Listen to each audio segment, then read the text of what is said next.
Praise the Lord. இன்றைய ஜீவ அப்பம் மத்தேயு 4ஆம் அதிகாரம் 12ஆம் வசனம். யோவான் காவலில் வைக்கப்பட்டான் என்று இயேசு கேள்விப்பட்டு கலிலேயாவுக்கு போய்.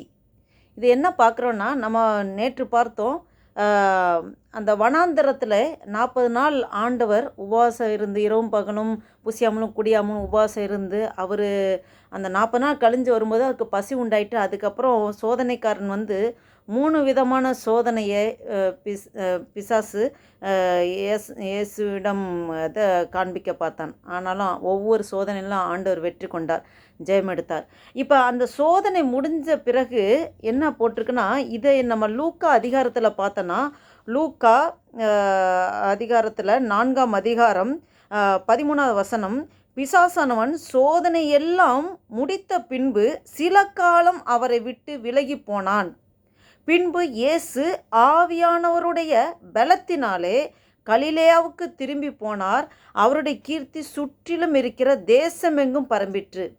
நம்ம பார்க்குறோம், ஆவியானவராலே வனாந்திரத்துக்கு முதல்ல கொண்டு போகப்பட்டார். ஞானஸ்நானம் எடுத்து கரையேறின உடனே புறானவர் அந்த பரிசுத்தான புறா வடிவிலே அந்த அவரோடு தங்குவதை பார்க்க முடிந்தது. அப்போ அந்த வனாந்திரத்துக்கு கொண்டு போகப்படும் போதே ஆவியானவரோட அபிஷேகம் இறங்கி, ஆவியானவருடைய பலத்தில் தான் அவர் வந்து அந்த வனாந்திரத்தில் 40 நாட்கள் புசியாமலும் குடியாமலும் உபவாசம் இருந்தார். அவர் அந்த 40 நாள் கழிஞ்சு அந்த சோதனைகள் வரும்போது, சோதனைக்காரன் சோதனை செய்யும்போது அந்த ஆவியானோட பலத்தில் தான் எல்லாமே ஜெயம் கொண்டார். இப்போ இந்த ஆவியானோட பலத்தில் தான் அவர் வந்து பிசாசனவன் சோதனைலாம் முடித்த பின்பு சில காலம் அவரை விட்டு விலகி போனான். சில காலம் அவன் ஒரடியாக போல. ஆண்டவர் பிசாசை அப்பளை போ சாத்தானன் தான் கடிந்து கொள்கிறார். உன்னை கட்டுகிறேன், இயேசு கிறிஸ்து நாமத்தினாலே பிசாசை கட்டுகிறேன் என்று சொல்லலை. ஏன்னா கட்டுகிறது இப்போ நடக்காது. 2ஆம் வருகையின் போது பிசாசனனை 1000 வருடம் கட்டி வைப்பார். அதுக்கு முன்பு பிசாசை கட்டுகிறேன் இயேசு கிறிஸ்து நாமத்தினாலே அப்படின்னு சொல்லக்கூடாது. பிசாசை இயேசு கிறிஸ்து நாமத்தினாலே கடிந்து கொள்கிறேன், அப்பாலே போ சாத்தானை உன்னை விரட்டுகிறேன். அப்படி தான் நம்ம பிசாசோட நம்ம எதிர்த்து போராட முடியும். பிசாசின் கிரியைகளை நம்ம கட்ட முடியும். ஆண்டவர் அந்த பிசாசை அப்பாலே போ சாத்தானேன்னு தான் சொல்கிறார். அப்போ பின்பு இயேசு ஆவியானோட பலத்தினாலே கலிலேயாவுக்கு திரும்பி போனாருங்கிறத பார்க்குறோம். அப்போ ஆவியானவரோட பலன் நமக்குள்ளே இருக்கும்போது ஆண்டவர் மாதிரியாக வாழ்ந்து காண்பித்தார். வனாந்திரம் போல சூழ்நிலைகள் நம்ம வாழ்க்கையிலும் அநேக தரம் உருவாகலாம். வனாந்திரம் போல சூழ்நிலைகள், ஒரு திக்கற்ற சூழ்நிலை, யாருமே உதவியற்ற, நம்ம மட்டும் தனியாக கஷ்டப்படுற மாதிரி, யார்கிட்ட இருந்தும் அந்த உதவி இல்லாத ஒரு சூழ்நிலை, நெருக்கத்தின் மத்தியில் அழுகையின் பள்ளத்தாக்கு, ஒரு வனாந்திரம் போல இருக்கிற அனுபவம், அந்த மாதிரி சூழ்நிலைகள் நம்ம வாழ்க்கையில் ஒவ்வொருவருக்கும் நேரிடலாம். அப்போ அந்த மாதிரி இருக்கும்போது ஆண்டவர் வாழ்ந்து காண்பித்தார் தன்னோட வாழ்க்கையில் எப்படி இருக்கணும். சோதனைகள் வரும், அந்த நெருக்கடி மத்தியில் தான் பிசாசனம் நம்மளை அதிகமாய் சோதிப்பான், அதிகமாய் காரியங்கள் நடக்கும்.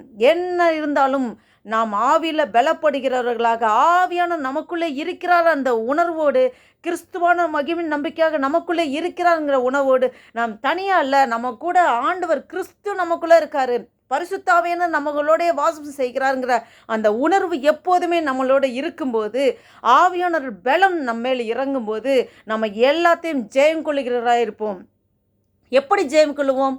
வசனத்தை சொல்லி சொல்லி ஜெயம் எடுத்தார். இந்த வார்த்தை வசனத்தை சொல்லி இப்படி எழுதப்பட்டிருக்கிறதே என்று சொல்லி ஜெயம் எடுத்தார். ஏன்னா பிசாசுக்கும் வசனங்கள் நன்றாக தெரியும். பைபிளில் ஆரம்பத்திலேருந்து எண்டு வரைக்கும் பிசாசால் சொல்ல முடியும். ஆனால் வசனத்தின்படி கீழ்ப்படிய அவனால் முடியாது, கீழ்ப்படிய மாட்டான். அதுதான் பிசாசுக்கு இருக்கிற ஒரு இது, ஒரு கிரிட்டிக்கலான, அதான் அவன் வந்து பிசாசுங்கிற காரியம் எதனால் வந்துன்னா ஆண்ட வார்த்தைக்கு கீழ்ப்படியாமல் போகிறது தான். அப்போ கீழ்ப்படியாமல் பண்ண வைக்கிறது தான் பிசாசோட நோக்கமே. ஆதாம் ஏவாள் ஏதேன் தோட்டத்திலே ஆண்டவர் சொல்கிறாரு, இந்த பழத்தை மட்டும் புசியாமல் இருங்க அப்படின்னு சொல்லும்போது பிசாசு அதை செய்ய வைக்கிறான். அவன் கீழ்ப்படியாதவன். அப்போ மனிதரை உருவாக்கினதுக்கு ஆண்டவர் எந்த நோக்கத்துக்காக மனிதனை உருவாக்கினார் என்பது பிசாசுக்கு நன்றாக தெரியும். அப்போ அந்த நோக்கத்தை ஆரம்பத்திலே அதை குலைக்க வேண்டும் சொல்லி கீழ்ப்படியாமையினாலே செய்ய வைக்கணும்னு சொல்லி அவன் வந்து அந்த காரியங்கள் பண்ண வச்சு தந்திரமாக செயல்பட்டான். அதை பார்க்குறோம். அதே போல் நம்மளோட வாழ்க்கையிலும் வசனத்தின்படி கீழ்ப்படியே நடக்கணும்னு தான் ஆண்டவர் மனுக்குலத்தை உருவாக்கி வசனத்தை கொடுத்து இந்த வேத வசனத்தின்படி கீழ்ப்படிந்து நடங்கள் அப்படின்னு சொல்லி. ஆனால் கீழ்ப்படியாமல் பண்ண வைக்க தான் பிசாசு முயற்சி பண்ணுவோம். அப்போ நம்ம வசனத்தை அனுதினமும் வாசித்து தியானித்து அதன்படி செய்கிறவர்களாக நம்ம இருக்கணும். வாயில் அறிக்கையிடர்களாக இருக்கணும்.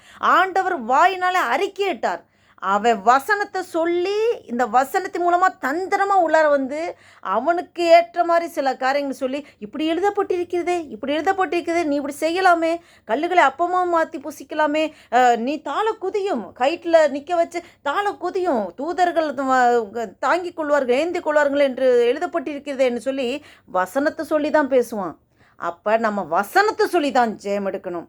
அப்போ ஆண்டவர் வசனத்தை சொல்லி வாயில் அறிக்கையிட்டு ஜெயம் எடுத்தார். அதே போல் ஆண்டவருடைய வழியில் பின்பற்றுகிற நாமும் வசனத்தை வாயிலே அறிக்கையிட வேண்டும். வசனத்தை வாயிலே அறிக்கையிட்டு அதன்படி நம்ம வாழ்க்கையிலே செயல்படுத்துகிறதாக நம்ம வார்த்தையே நம்மளை வாழ்க்கையாக மாறட்டும். நமக்கு ஒரு அர்ப்பணிப்பு வேண்டும்.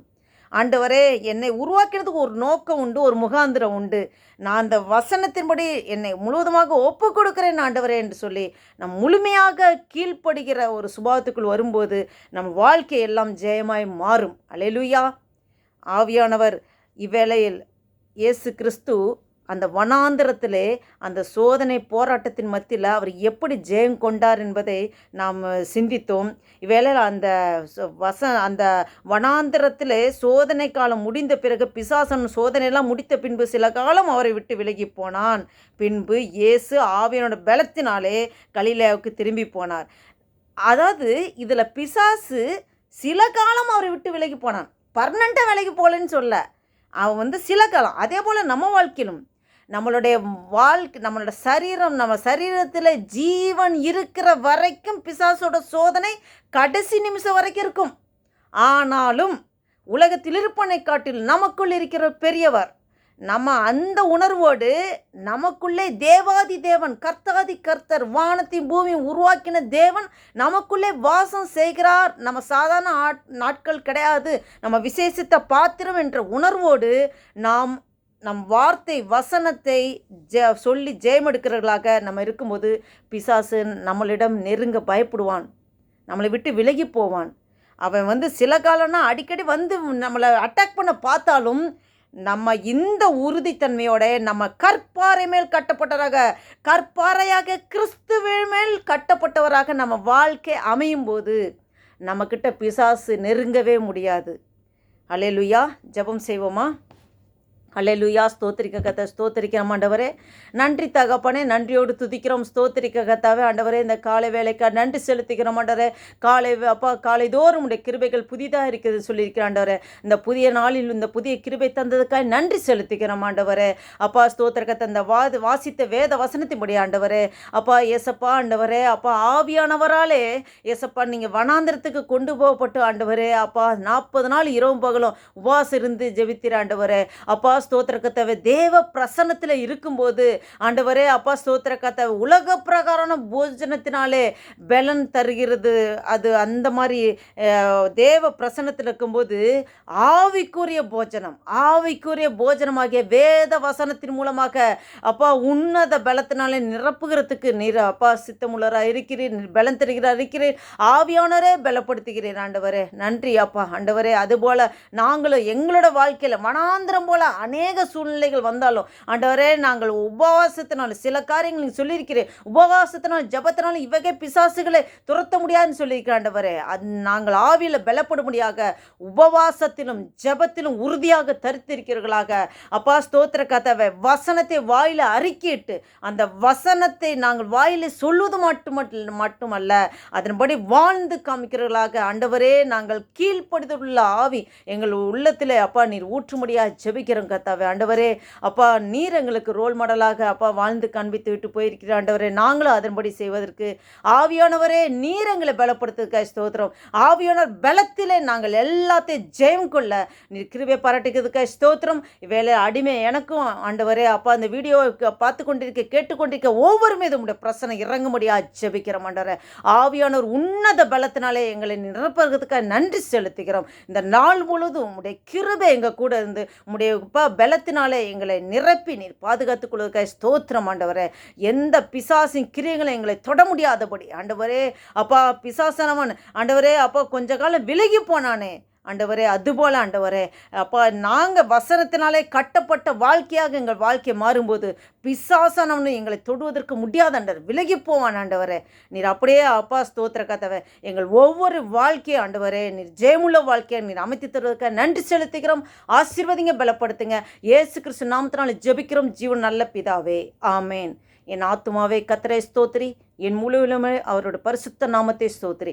என் ஆத்துமாவே கர்த்தரை ஸ்தோத்திரி, கர்த்தர் செய்த சகல உபகாரம் மறவாதே. Amen, amen. Praise the Lord. Thank you Jesus.